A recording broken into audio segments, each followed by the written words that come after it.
Hello and welcome to James Hennon on YouTube.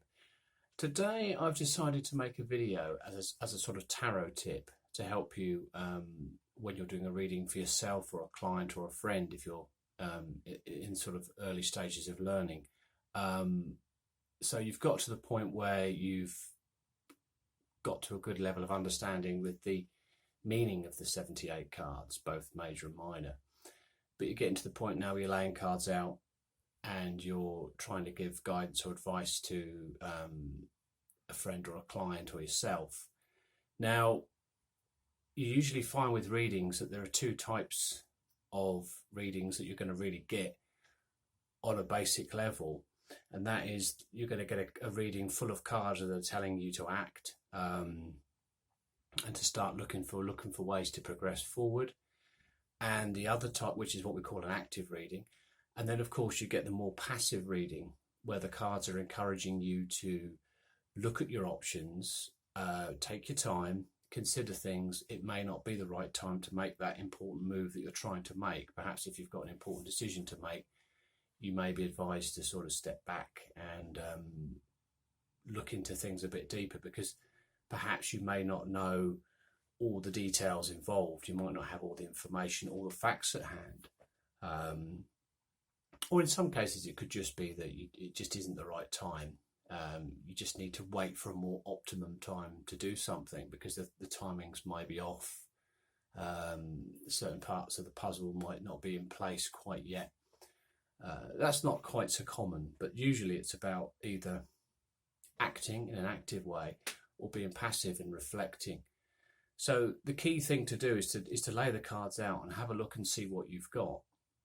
Now, in most cases, but not all cases, you'll find that the cards will reinforce each other. So to give you an example, if you're doing a reading for somebody and you get cards like the Seven of Cups, which is about considering your options and perhaps being a little bit confused, trying to find clues and answers.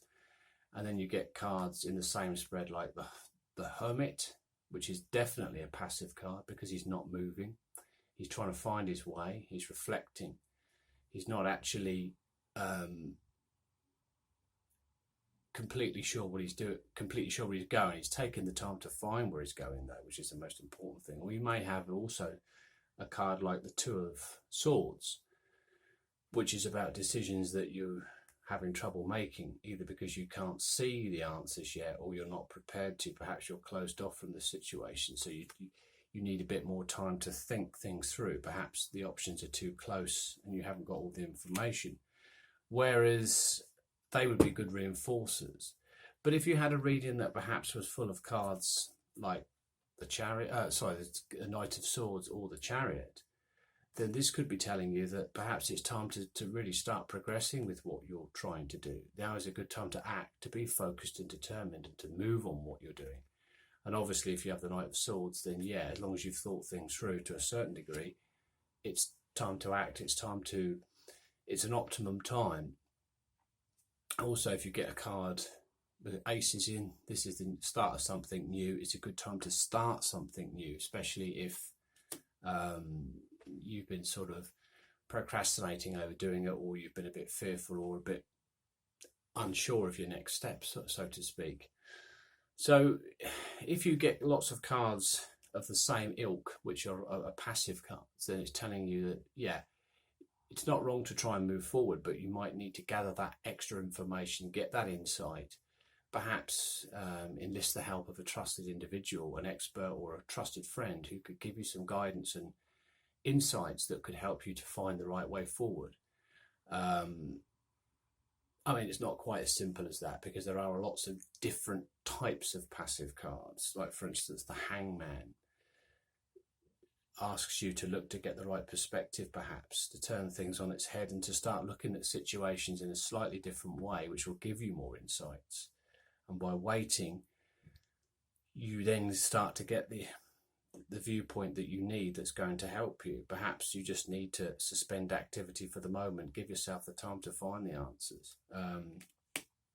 Or perhaps if I looked at the Two of Wands, that could be planning and preparing, looking ahead, being prepared to make an important decision, but knowing that you have to look at everything first and be far-sighted, as this character is, looking out to sea, looking for where he's going to take his vision, where his vision can go ultimately in the long term. So he has to be prepared for that, but he knows that if he gives enough time to the attention of what he's trying to do, he can do that. The ace has been and gone with this card, so obviously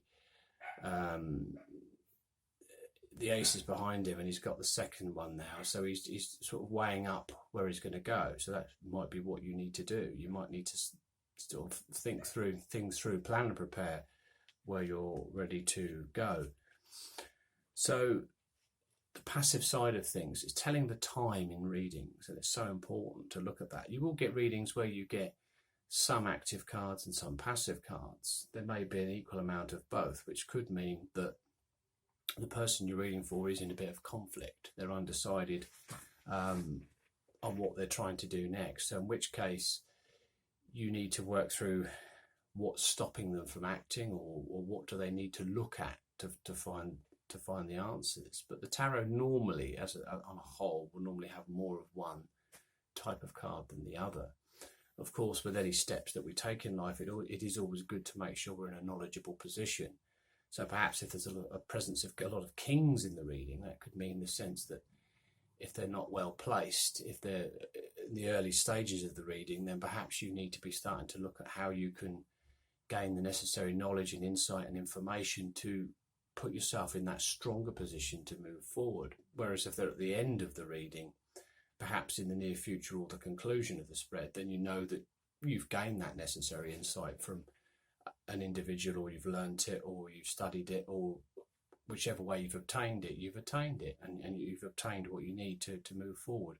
Queens are very much about receptivity, but they're also about understanding.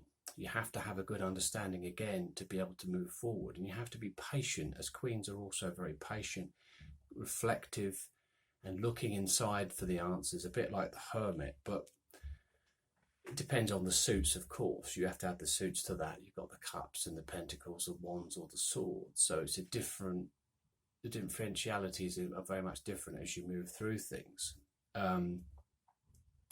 For instance, a lot of pages in a spread would mean that there is a curious nature about you now. You want to explore new possibilities and develop in new and different ways. And perhaps that's what the cards are trying to tell you, what you need to do to step forward. A lot of fours in a spread, 4 of swords, 4 of pentacles, 4 of cups, 4 of wands, talk about stability and how important stability is. Are you being too stable? Are you trying to keep things too rigid, though? That's the warning of the fours. But in general, the fours are looking for stabilities, new foundations, looking for the first initial flushes of success from the projects or the goals or dreams or plans that you've put in place. It's getting to that point where, yeah, you are ready to move on. But with the 4 of Pentacles, if you stick in the same position too long and stay in your comfort zone for too long, there is that fear that you could procrastinate, and you could become stuck in a comfort zone that obviously in time you need to expand, perhaps to grow, to continue growing. So that's the important thing. So once you know the meanings, you can determine and break down of the major cards, which are active, which are passive, and you can do the same for the minor cards. It's important to know that the major cards are more about the major stuff that's going on internally within your life, within your soul, within your being, the major issues. They are quite major, and the minor arcana are the minor events and things that day-to-day living that you can manage a lot more easily. Not easily, but they are more manageable, so to speak. So sometimes you just have to pause for a day to think about something, and then you can go with it. Whereas if you get a passive major card, you might take you a month or even 2 months to process what you need to process before you can move forward. So telling the time with the cards is so important. I have a category in my Celtic Cross which is dedicated to timings. It's in the position that in the Celtic Cross where you'd normally have environment or I think it's friends and family, outside influences and so on. I use that category because I've changed mine to timings. So it shows you, is it a good time to act with what you're asking about? And it gives you a more clear and definitive answer. If you haven't seen that, please check out my other YouTube videos. There are quite a few of them that explain that.